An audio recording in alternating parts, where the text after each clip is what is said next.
Episode 259, 3 Types of AI Workflows. The primitive forms of artificial intelligence we already have proved very useful. AI is a golden opportunity. How do we ensure that this technology is regulated? The long arc of technological history is now in an extraordinary new phase. The AI 6 podcast with Joanne Sweeney. Adam Daniels' post on LinkedIn got my attention. He says most leaders think they are building AI agents when they are actually building fancy chatbots. So you need to understand the tiers of AI capability. Hello and welcome back to AI 6, the podcast that teaches you AI in just 6 minutes a day. Building AI maturity is something I talk a lot about. In 2026, you've got to decide your AI ambition. Is it level 1, just using the tools, the large language models, repurposing and creating content? Is it level 2, creating assistants with those tools and training them in? Or is it level 3, autonomous workflow systems using agents? In my experience, most organizations aren't stuck at level 2 because the tech is not ready. They're stuck because there remains a trust issue and they're not ready to commit. So let me share how you can move through the tiers. Tier 1 to Tier 2 is a permission jump.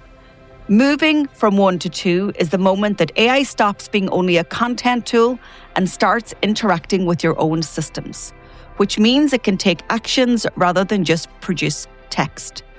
Most organizations stall here because they worry about mistakes, brand damage, and data access, and because nobody has a clear mandate to own the workflow end to end. They also get stuck when the organization has not agreed what the AI is allowed to touch, what tools it can use, and what needs a person to approve before anything happens.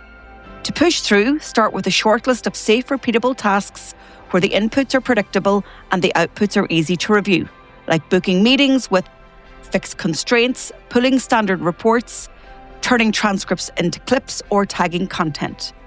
Then put human approval points in the workflow so the AI can draft and prepare, but a person presses send, publishes, or commits to the changes. Tier 2 to 3 is the autonomy jump. It's not mainly about adding more tools, it's about giving the system more responsibility and autonomy.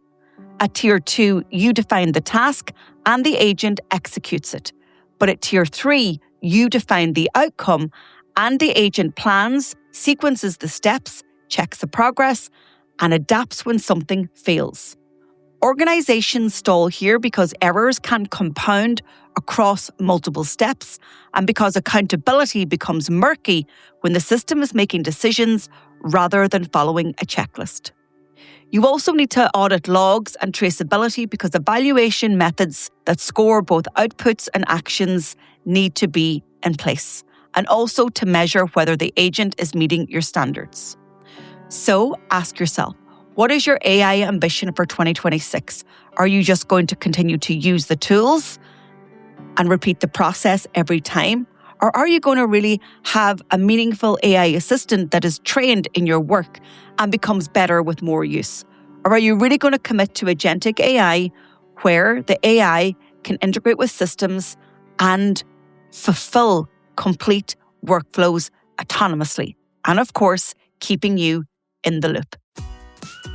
If you want to talk to me about your AI ambitions in 2026, book a call on my calendar at my website. And don't forget that the perfect companion to this podcast is my new book, AI Playbook, available on Amazon and at aimarketingplaybook.ie.